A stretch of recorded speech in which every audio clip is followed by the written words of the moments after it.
नाराए हम्द। जाओ जाकर सब कौमों को शागिर्द बनाओ। मैं दुनिया के आखिर तक हर रोज तुम्हारे साथ हूं। आज हम मुकद्दस यूहन्ना की अंजील उसका 17वां बाब और उसकी 20 और 21 आयत पर ध्यान व ज्ञान करेंगे। और आज हम मोहब्बत के इशारे या इजहार इसके बारे में सुनेंगे। मैं सिर्फ उन्हीं के लिए नहीं बल्कि उनके लिए भी अर्ज करता हूं जो इनके कलाम के वसीले से मुझ पर ईमान लाएंगे, ताकि वो सब एक हों जिस तरह कि तू आए बाप मुझ में है और मैं तुझ में हूं, वो भी हम में एक हों, ताकि दुनिया ईमान लाए कि तूने मुझे भेजा है।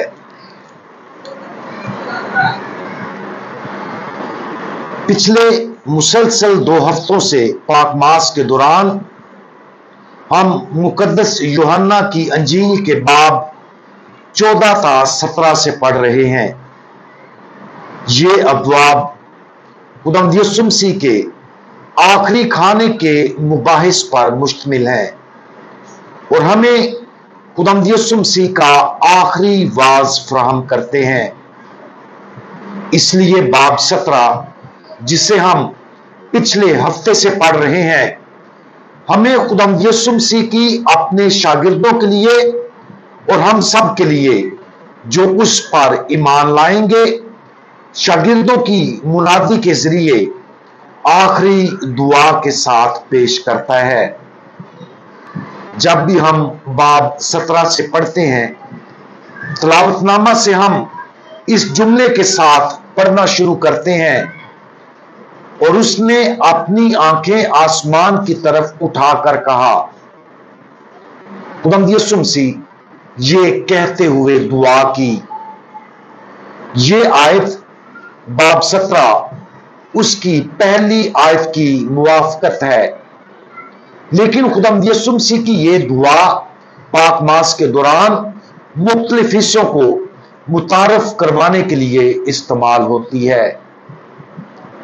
ये दिलचस्प बात है कि जब खुदावंद यीशु मसीह दुआ करते थे तो आसमान की तरफ देखते थे। बिलाशुबा बहिश्त जिस्मानी तौर पर आसमान में नहीं है, क्योंकि बहिश्त एक रूहानी हकीकत है। बाप आसमान में किसी खास जगह मौजूद नहीं बल्कि हमागीर है, यानी हर जगह और हर वक्त मौजूद है।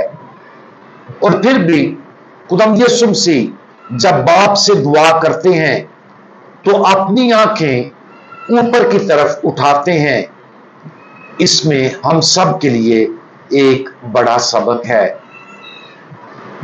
हमारा जिस्मानी मिजाज बाज़ औक़ात अहम होता है।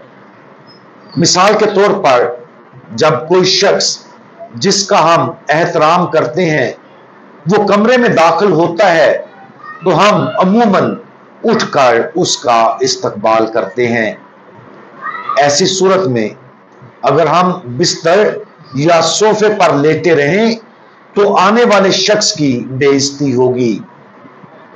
और पाक मास के दौरान हम तबद्दुल के दौरान आलती पालती लगाकर नहीं बैठते, बल्कि हम सजदे की हालत में घुटने टेकते हैं। और जब हम किसी को पहली बार सलाम करते हैं तो हम जमीन की तरफ नहीं देखते, बल्कि हम जिसे सलाम करते हैं उसकी तरफ आंखें उठाकर सलाम करते हैं। खुदावंद यीशु मसीह का अपनी आंखें आसमान की तरफ उठाने का अमल इसलिए नहीं था क्योंकि उसने सोचा था कि वो आसमान में बाप को देख सकता है, बल्कि ये एहतराम और मोहब्बत से और बाप के वकार को तस्लीम करने के तरीके के तौर पर किया गया था। इससे हमें हमारे अपने जिस्मानी मजाज और इस पैगाम के बारे में सीखना चाहिए जो हम दूसरों को पेश करते हैं, खास तौर पर खुदा से दुआ के दौरान। जब हम नमाज पढ़ते हैं तो हम क्या करते हैं? अगरचे हम किसी भी वक्त और किसी भी मजाज में दुआ कर सकते हैं, लेकिन ये एक बेहतरीन अमल है कि खुदा से ना सिर्फ अपने अल्फाज बल्कि अपने तर्ज अमल से भी बात करें।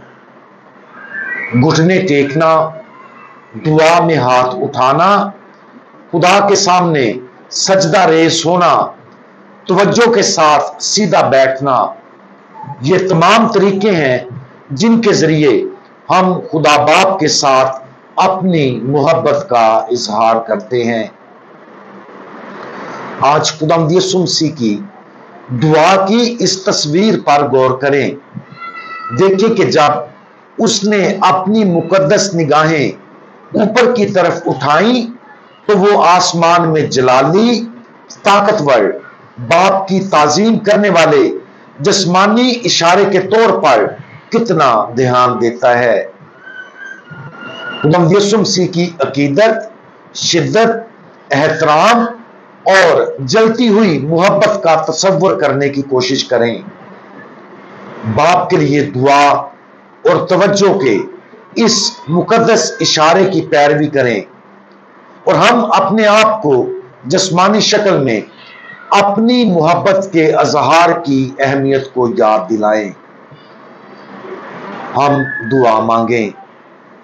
हमारे पाकतरीन आसमानी बाप, हम आपके बेटे खुदावंद यीशु मसीह के साथ अपनी आंखों, अपने दिलों और अपनी सारी जिंदगी को इज्जत, मोहब्बत और एहतराम के साथ आपकी तरफ उठाते हैं।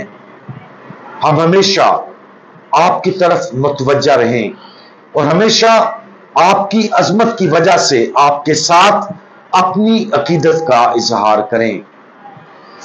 हमारे प्यारे यीशु, आसमान में बाप के साथ आपकी मोहब्बत के लिए आपका शुक्रिया।